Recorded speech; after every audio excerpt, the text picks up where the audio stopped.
Est-ce que tu as déjà tapé sur ChatGPT pourquoi je n'ai pas de passion ou comment trouver ma passion? Ou encore, est-ce que je suis normal si je n'ai pas de passion? Je discutais récemment avec un ami qui m'a appelé après avoir vu une vidéo de moi intitulée Les 3 critères que tu dois respecter pour trouver un métier qui te correspond vraiment. Et il me dit Cédric, c'est bien beau tout ça, mais moi j'ai pas de passion. Rien ne me plaît, rien ne me donne envie, rien ne me fait envie. Et j'ai l'impression que tout le monde autour de moi a une passion, sauf moi. Et quand il m'a dit ça, je me suis rendu compte qu'il y a beaucoup de gens qui sont dans cette situation-là, plus qu'on ne l'imagine.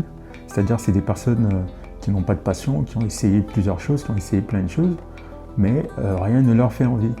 On entend partout, il faut trouver sa passion, il faut faire quelque chose qu'on aime. Et le pire dans tout ça, c'est que après avoir testé plusieurs choses et ne pas trouver quelque chose qui nous plaît, on finit souvent par croire qu'on a un problème. Et honnêtement, avec le temps, plus j'avance, plus je me rends compte que les personnes ne souffrent pas forcément d'un manque de passion, mais plutôt de la façon dont elles pensent que leur passion apparaîtrait ou se manifesterait dans leur vie. C'est pourquoi dans cette vidéo, je vais t'expliquer, à mon sens, pourquoi je pense que certaines personnes ont l'impression de ne jamais avoir trouvé leur passion et pourquoi ça ne veut pas forcément dire qu'elles ont un problème. Mais avant de continuer, comme tu sais déjà, active ton GPS. On essaye de comprendre sur cette chaîne les vraies questions qui se cachent derrière le mal-être professionnel. J'explore ici les vraies questions qu'on se pose lorsque notre direction professionnelle ne nous correspond pas. On l'explore et on réfléchit ensemble sur ça. Alors, rentrons dans le vif du sujet dès à présent.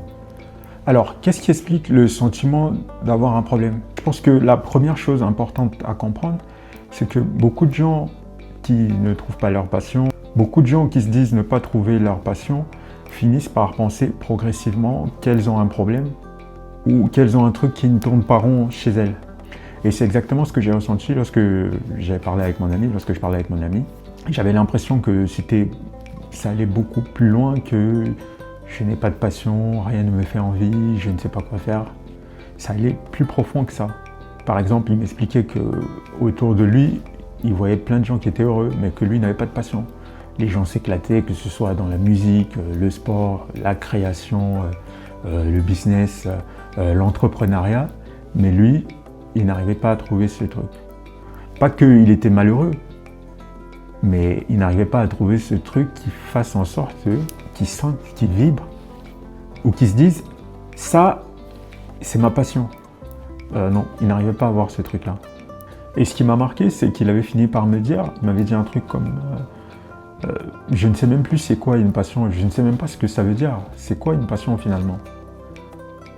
Il m'a expliqué que par exemple, quand il emmenait ses enfants faire leurs activités, c'est le moment où il prenait le plus de plaisir. Mais alors, est-ce que c'est ça alors une passion? Est-ce que sa passion c'était plutôt d'emmener ses enfants faire son activité? Il ne savait pas, il ne savait plus définir c'est quoi une passion. Et il m'a dit qu'un jour, il a demandé à ChatGPT pourquoi je n'ai pas de passion? Comment trouver sa passion? Pourquoi je ne trouve pas ma passion? Est-ce que je suis normal si je n'ai pas de passion? Et ChatGPT lui aurait répondu un truc du genre c'est en testant qu'on finit par trouver sa passion. Vous connaissez ce genre de conseil? Le plus dur avec ce genre de conseil, ce n'est pas simplement le fait de ne pas savoir quoi tester, mais c'est le sentiment d'être pas normal ou d'être anormal. Et c'est souvent là que le problème commence. Parce qu'à tort, on finit par penser qu'on ne tourne pas rond, qu'on est différent des autres et qu'on a un vrai problème. Je pense que la deuxième chose, c'est que beaucoup de gens ont une vision complètement irréaliste de comment ils imaginent la passion, de à quoi doit ressembler une passion. On a souvent l'habitude d'entendre le fait qu'une passion, c'est quelque chose d'extraordinaire, de spontané, de fantastique, un peu comme une sorte de feu en toi qui va se révéler. Parce qu'on est souvent habitué à voir des gens qui, par exemple, depuis qu'ils sont tout petits, te disent « je savais exactement vraiment ce que j'avais envie de faire ». Et le problème, c'est que quand tu n'es pas dans ce schéma-là, où pour toi, tu as besoin de tester plein de choses et que ça ne te paraît pas évident, ben, tout de suite, tu peux avoir tendance à penser que tu n'es pas normal, tu es quelqu'un de bizarre, que tu as raté ta vie, que tu es en retard, que tu manques de personnalité. Et ça, je trouve que c'est très problématique. Et je pense que mon ami était enfermé dans cette vision-là, parce qu'il attendait quelque chose de tellement fort, tellement spontané, un peu comme un miracle qui devait tomber du ciel. Il ne prenait même pas le temps de voir les petites choses qu'il fait naturellement, qui peuvent l'attirer aussi naturellement que possible. Par exemple, il m'a dit qu'il aimait aider des personnes, regarder un certain type de contenu, discuter pendant longtemps avec des personnes, mais pour lui, ça ne compte pas comme une passion. Parce qu'il a toujours attendu ou il a toujours compris qu'une passion, c'est quelque chose d'extraordinaire, de ouf, truc de malade. Alors que moi, je pense que pas du tout.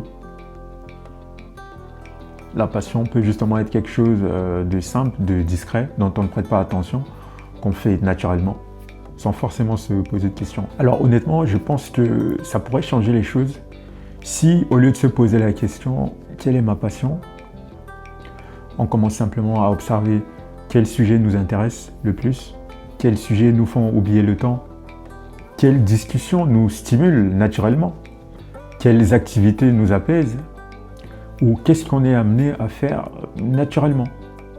Et ça peut être aussi d'observer comment nos proches nous voient.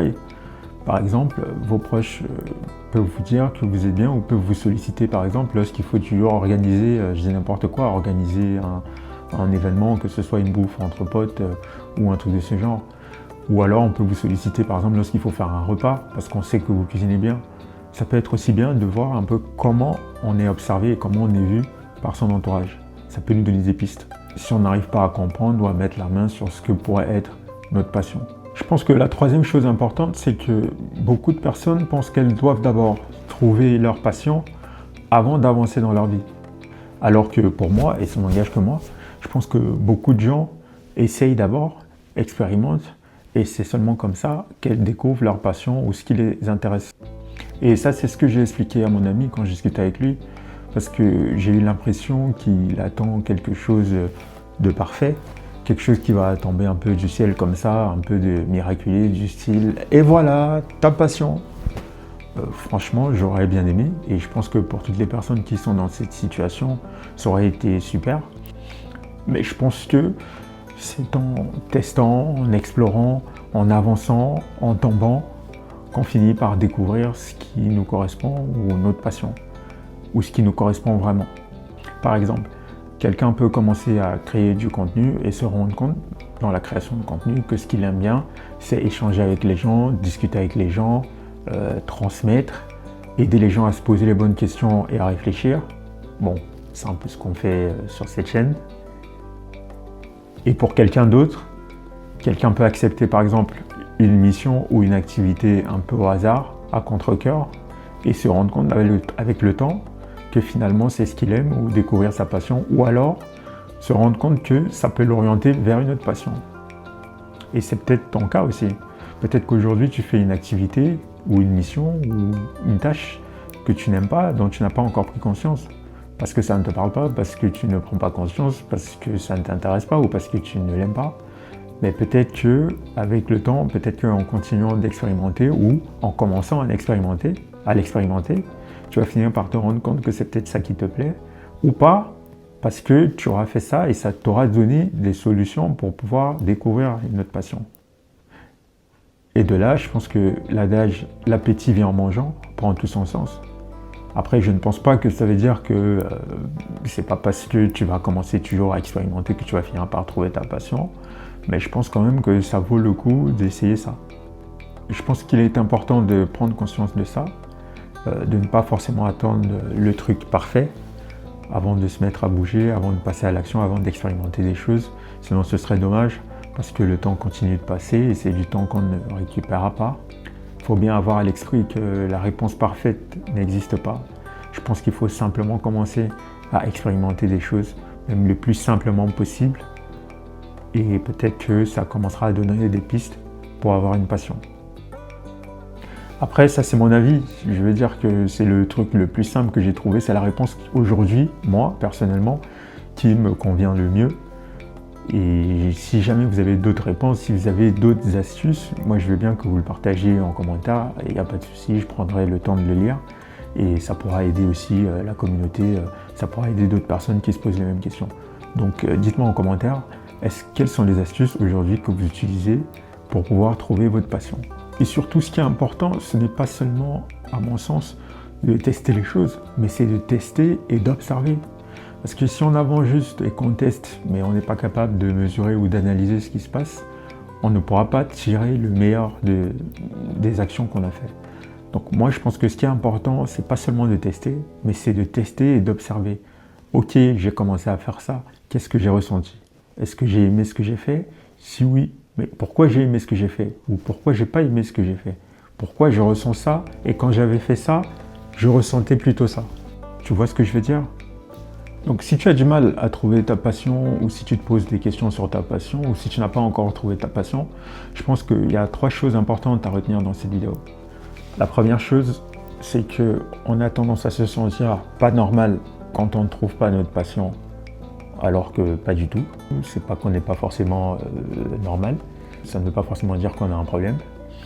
La deuxième chose, c'est qu'on a tendance à idéaliser la passion, la façon dont ça devrait apparaître dans nos vies. La troisième chose, c'est que pour certaines personnes, c'est en expérimentant, en avançant, en explorant, en testant, en tentant des choses, qu'on finit par trouver notre passion. Et pas par une révélation magique. Je pense que c'est important de rappeler ça et de parler de ça parce qu'on est aujourd'hui dans une société où on a l'impression que dès qu'on est, on doit exactement savoir ce pourquoi on est fait, on doit exactement savoir sa passion, on doit exactement savoir sa voie, sa destinée, alors que pas du tout.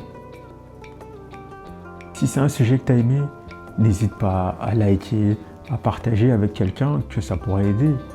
Et puis dis-moi en commentaire, qu'est-ce que tu utilises, quelle est ton astuce, toi, qu'est-ce que tu as essayé comme solution qui a marché pour toi, pour t'aider à trouver ta passion. Dis-le moi, je serais curieux de savoir. Ici, on réfléchit ensemble, on se pose les vraies questions lorsque notre direction professionnelle ne nous correspond pas, afin d'améliorer notre situation professionnelle. Et si tu veux aller encore plus loin, tu peux faire mon test, c'est gratuit, c'est rapide, tu vas remplir et répondre à quelques questions et à la fin, il va te donner le profil qui correspond exactement à la situation que tu vis en ce moment. Puis tu auras une piste concrète sur ce que tu dois faire pour pouvoir améliorer ta situation professionnelle. Tu trouveras le lien en description, c'est gratuit. D'ici là, je te dis, active ton GPS.